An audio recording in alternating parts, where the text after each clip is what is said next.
is the name of the compiler, G++, and our code name is sample. Oops, yeah, it's a bit slow. So okay, it has compiled, and by default, so we'll learn how to store it in a particular file later. By default, this has been stored in a.out. So dot slash in Linux, it means execute. I will execute the file a.out, and it gives hello world. Okay, so better write it somewhere, yeah, because it's good to have things written. And this is the comment, it denotes a comment, this double slash. And how to compile in Linux using G++, you can say file name .cpp, yeah, and run in Linux using a.out. Okay. This is how we do it. Okay, so now, yeah, let's get back here. We already have int. So what other data types can we start with? Okay, so let's so in this is integer, right? For integers. For decimal numbers, we can have this float a is equal to 10.5 for decimal numbers. This is just simple stuff, like elementary stuff that you already know, but you're just practicing. Yeah, so can I do this int x equal to 10.5? What will happen if I do this? But 10 will be assigned to it. 10 will be assigned to it. So yeah, let's yeah, I trust you, but let's see. Out x equals to, now we'll have the value of x.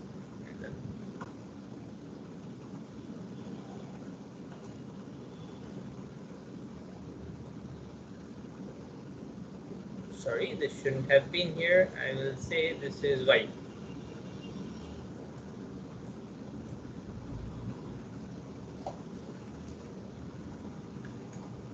Yeah, so good. 10. Since it is an integer, I mean it's declared to be an integer, the decimal part is scrapped off.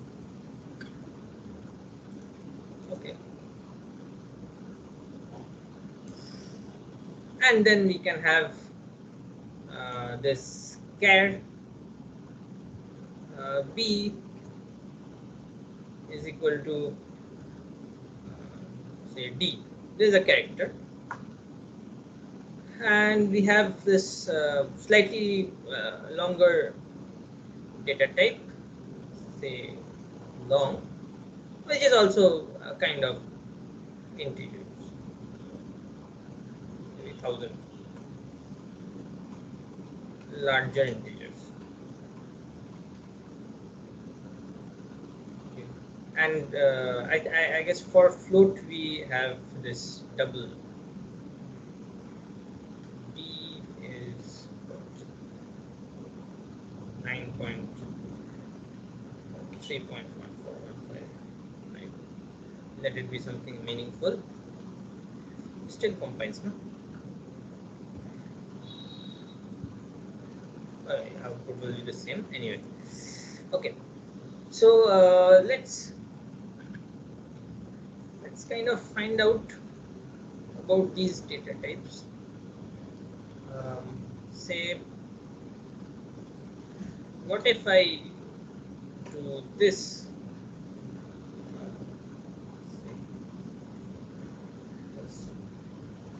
Size of char And what should I write here? Something that finds out the size of this character data type. So size of and then in Size bracket. of Size of character.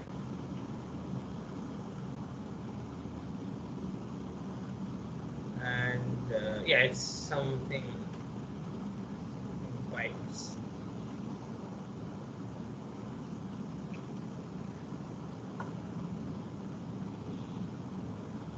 Nope. Okay.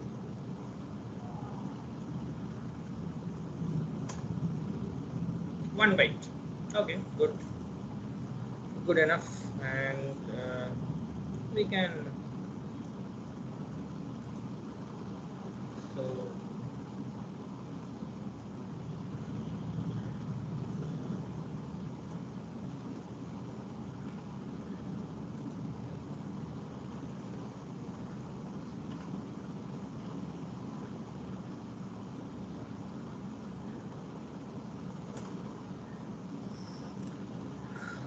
int is 4 byte,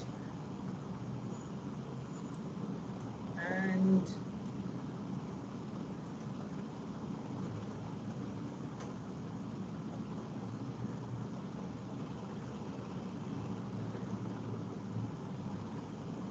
so what are the definitions? Short and long.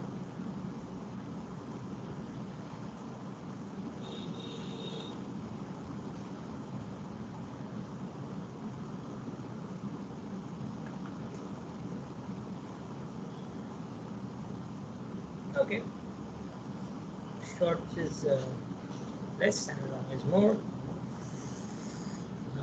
We have float, double.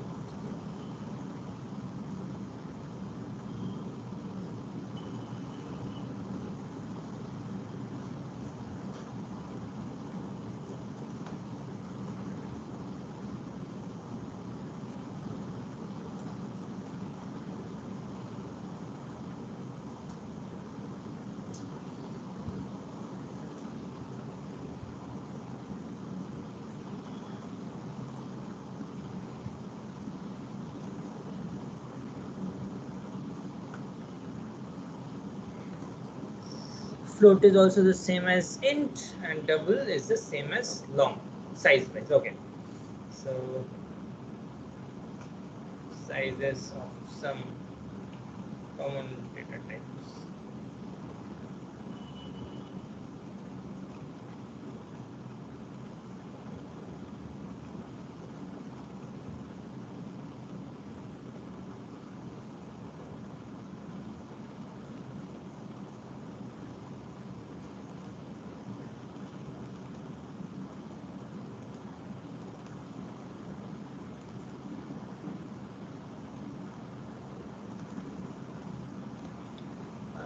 Yes, so what else can we do? Okay, conditionals. So two main things with which you can do pretty much 90% of stuff on this kind of, we are still doing procedural programming here. We haven't done anything of object-oriented programming here. The two things that you will have to be very familiar with are conditionals and this loops. Yep. So we had an, so x is equal to 2 if x is greater than 5,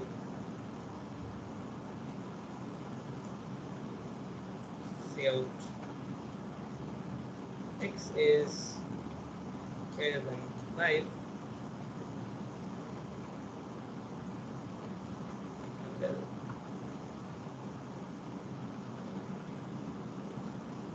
else say out x is not greater than 5.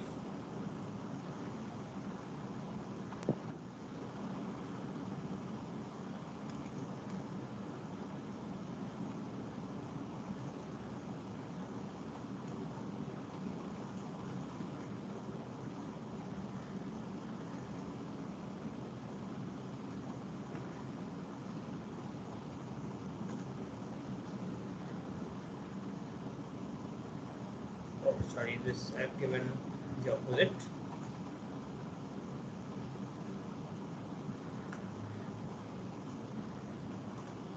X is not greater than 5, and if I change this to 10, it will become greater than 5. Okay.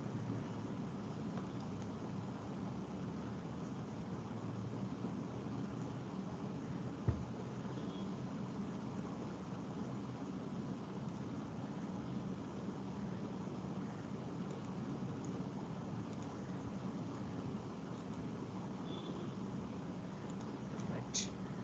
So this is the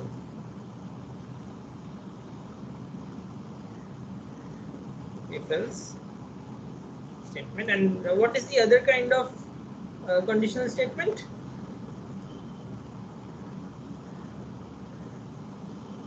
Switch. Yes, switch. And say yeah, we can write x. So x is equal to, say x is equal to 2, and so we have to say when x is equal to, this is a more case-wise thing, and yeah, mostly for programs I use if else, but if you want to have things kind of tabulated in your program, then switch would be a better option. So tell me what to write, how to do this. I should write switch, then what? X. Brackets expression. Okay, and then Cases. sorry. Cases repeated. Okay. Case will be, so no, so case will be, so just let me recall. So this is case 1, say out x equal to 1, and then I think we have to give break, right? So that it gets out, and then case 2, say out x equals to 2.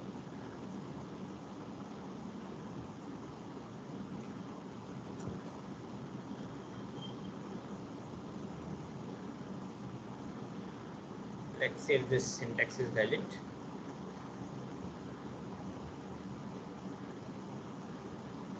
X is equal to 2.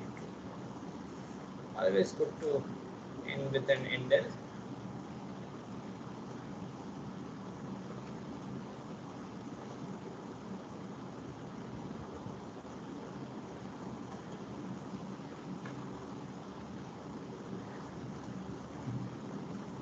Okay, so the other fundamental thing is loops.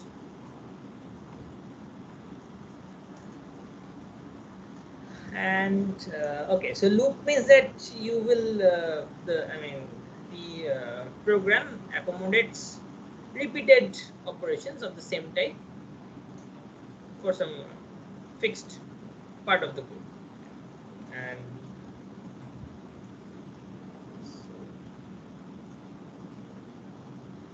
second,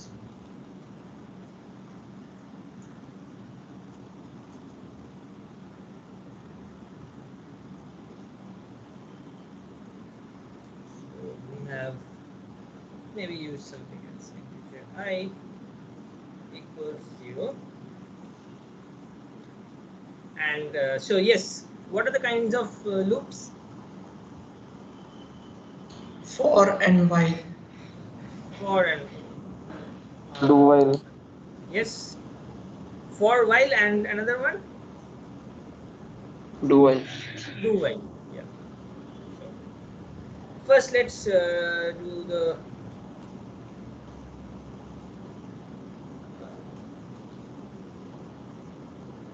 for loop. Yeah, actually, this is not necessary. and so I guess this is the thing. I can declare the variable inside the loop here. So this is the initiation of the sorry, what did I write? And I equals to 0, and I will say I less than 10. Then I plus plus, and here we can just write the body cout I, maybe a space with that. So when like the interpreter comes here, I is equal to 0, and this is the initial part, and of course 0 is less than 10, so we print 0, then we again then this incremental part I plus plus, that means I is equal to I plus 1, which so 1, I becomes 1. Again I is less than 10, so we go here and print 1 and so on. Like so when so finally when I is 9, this is printed, 9 is printed, and then I plus plus 1 as I plus plus becomes 10. So yeah, then finally this condition is not met and we go out of the loop. So,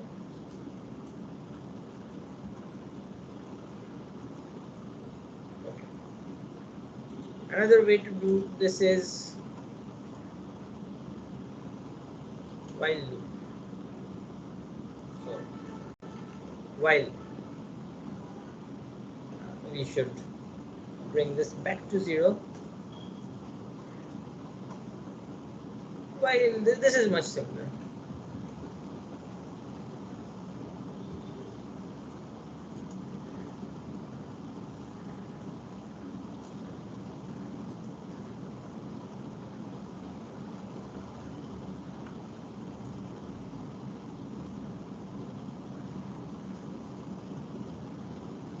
Okay, scope.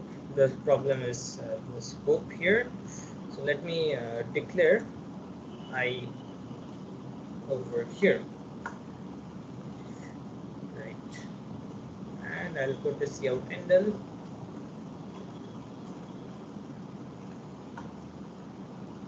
So increment in the while loop. Yes.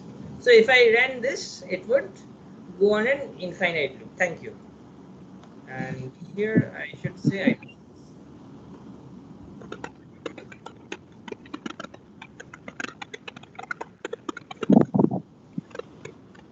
Okay.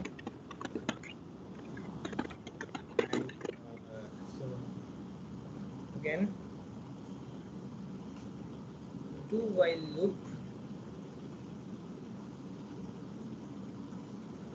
So I guess it starts like this.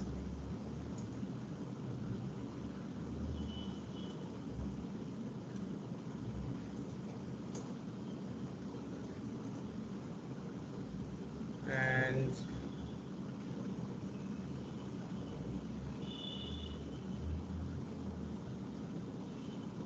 was it like this? I mean, let's see. So semicolon again. Sorry. What was it? Semicolon after the while statement. Semicolon after this one. Yeah, yes. Yeah. Okay. Thank you.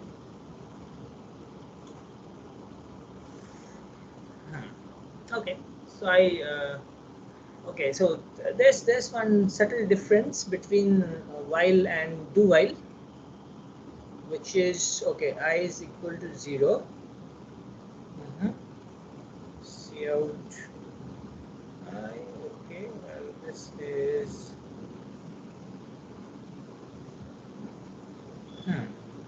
Right. So what if I put 10 here?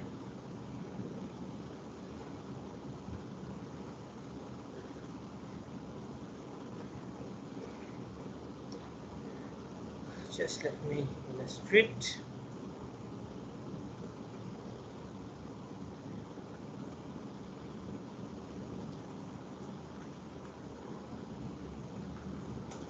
Okay, so the output of the while loop is nothing but output of the do while loop is 10. So that means that here for the while loop the condition is checked first before the main body of the loop is entered. Okay, and for the do while loop first we go through the main body once and then check the condition. Okay, so yeah, so the while comes later means that while the condition is satisfied you repeat again. The first time you should execute whatever is in the loop's body. Okay. This is the difference. So while check before entering the loop, check condition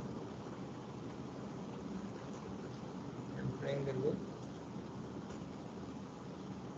do while enter the loop once, then check condition. Okay.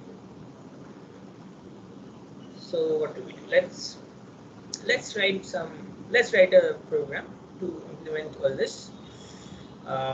So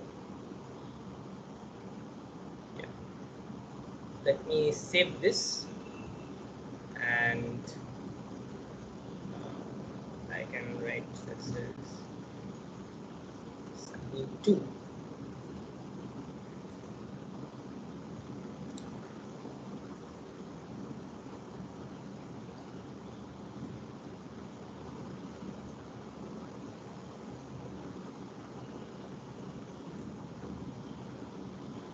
So this is what should this be about? Say primality check. Primality check. Okay. So this we must have done before. So have you heard of primality check as a theoretical problem? Just wondering. Okay. So for some reason which you will learn maybe a few semesters later, this the Indian computer science community is somewhat famous. Not the whole community, but the particular researchers who did this are very famous for this problem. So there's something about this problem that is quite difficult. Anyway, but we'll do an easier version. We don't care about the complexity. Check whether given integer given non-negative integer is prime. So int n c in, this takes input from the user. Okay. So prime means that it should be divisible by itself and 1 only. So let's do it in steps, or maybe let's yeah. So that's okay. So first we need to see whether some integer is divisible by anything less than it or not. Okay, so let's say if just yeah. So let's assume that it is non-negative, and it should be assume that. So I'll put the few stray cases later. Assume that the integer given, so the integer given integer is grammatically better. Given integer is greater than 1, or maybe we will deal with this later. Okay, so int I equals to 1, and we say that int I less than n. Sorry, what did I write? While okay. Very clearly.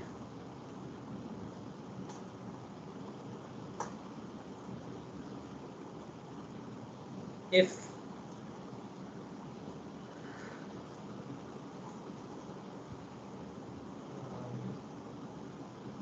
so just let me okay, so just let me put this in comments for some time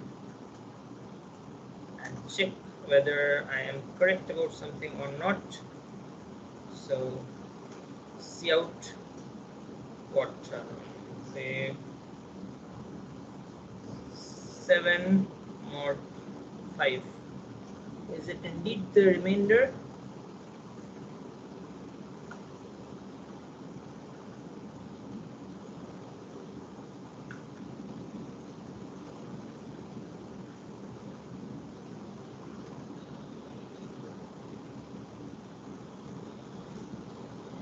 I've done something wrong. So integer a is equal to 7, b is equal to 5, and so we should write a percentage b. Is it the right way to do this?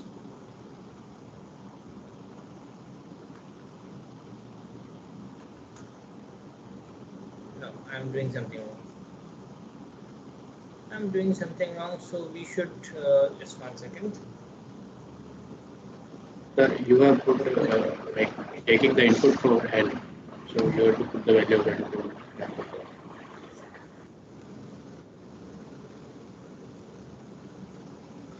We could so yeah, what did you say? Sir, we are taking input for N from the user, so we have to put the value of N in the terminal to Okay, execute. okay, right. Okay, right. Yes. Thank you. Yeah, so this is indeed the mod function. So,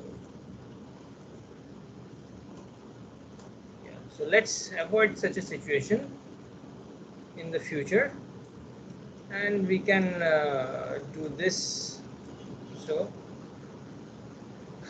what should we do so that I don't get confused by such a thing? See out, please input the value of n. Okay, so the code becomes more interactive, and yeah, and we don't have to worry about why it stopped. Okay, so if n mod I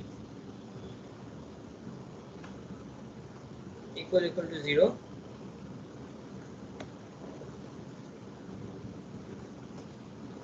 so let me say int div count, divisor count equal to 0, div count is equal to, or you can write plus plus,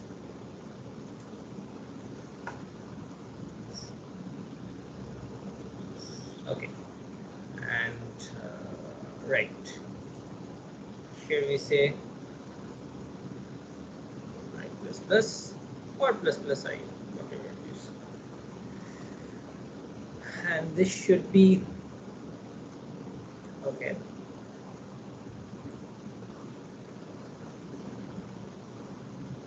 If div count greater than 1,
So this is an application of a loop. So n is the number that we are dealing with. Suppose the input size is k, then how much time does this code take? Theta of Sorry, theta of the input size. Okay. theta of input size. Anyone else?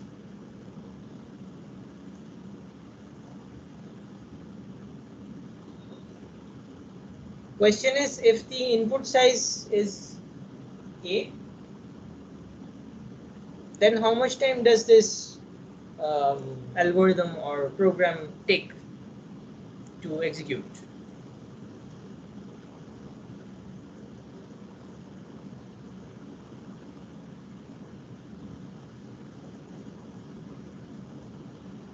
It is exponential in terms of input size, no? Yes? Can you see why it is exponential in terms of input size? Yeah, because if say n is 10,000, what is the input size?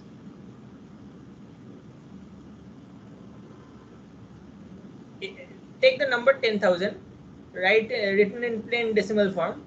The size of this is what? 5, right? So it has something to do with the log of 10,000, the base 10. So size of a number is always logarithmic in terms of the number. Okay. So since we are doing this in term, I mean for all the numbers up to n, it takes exponential time. Okay. But yeah, can we somehow yeah? So let's play with loops for a while. Can we somehow do better than this? Yes, sir. How? We can start I from 2 instead of 1 and break at the very first instance when the remainder becomes 0. We don't need to count till n minus 1. Okay. And while this, okay, we say that while n and diff count say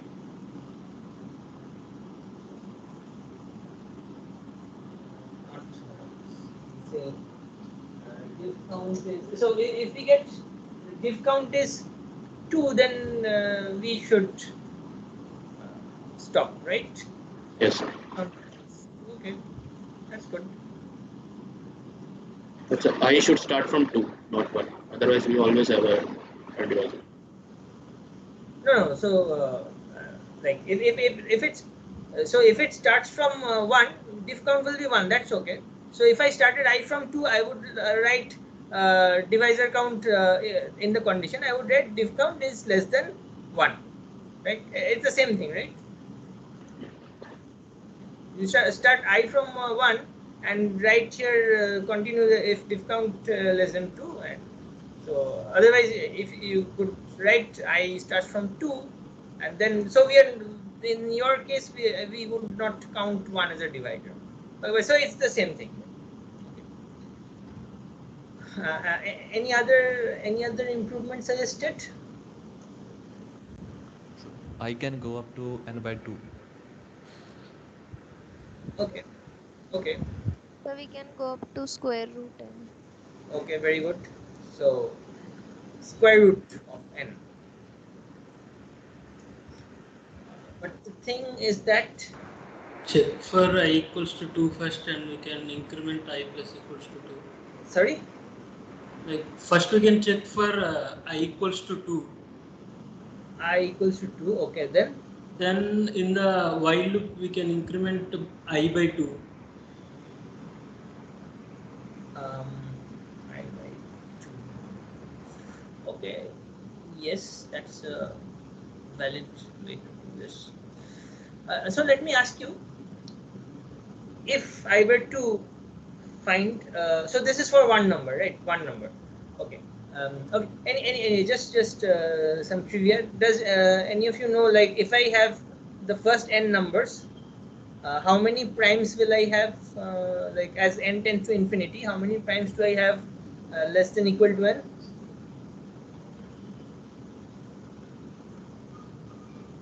Okay, but find it out and tell me on Sunday.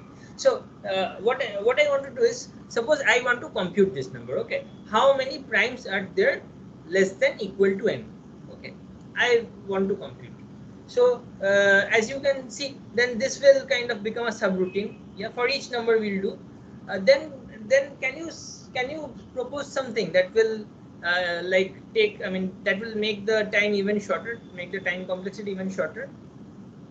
So we'll put this whole thing in a loop. But some technique should make things like some thing you have to do that can make the code run even faster. So we can Store the run values it in till an array. square root. Sorry? We can store the values in So an we can array. run it till square root. Yeah, square root someone you already said. Okay, that will do. Okay, so while finding things, finding divisors for a given number, we'll go on only until square root of the number, because if there is a non-trivial divisor of that number, then one of those divisors should be less than equal to the square root. Okay, that's for sure. And what did someone else say just now So about we can square? use U of Pratosthenes. Yes. So basically, you're saying that as we go along, so how does the no, the sieve of Eratosthenes is what? First we do things. I mean, first we filter out in terms. So first we filter out the this things, the divisors of multiples of 2. Then we okay, fine. So with this, like, um, yes, that's a way to do it. So basically what you're saying is, okay, another way I'm saying, I'm restating your statement, is that we'll memorize, right? So instead, so when we divide, so now we are building a list of numbers. Okay, so when we when we uh, when when we have got some primes already, suppose we have run the main loop till 10, we have got primes 2, 3, 5 and 7. So let's say we have run this till 20, 2, 3, 5, 7, 11, 13, 17, 19, and we are doing for 21. So when we are trying this for 21, so we already have a list of primes. Okay, and if 21 has a non-trivial divisor, then one of the primes will divide it. So while going from 1 to square root, we will not try to divide with every number. We'll try to divide with the primes that we already have. We have them stored, right? So this also decreases the complexity substantially. Okay, so since we are having a practice lab on Sunday, and there will be no evaluation of it, so we'll get more familiar with this kind of things. Maybe this finding the distribution of primes, you could write on Sunday during the lab. Okay, so yeah, we end here for now. Tomorrow we'll proceed further. So we have done the two basics, and maybe next week we'll enter into OP. Okay, so tomorrow's class is at what time? It's at 11, right?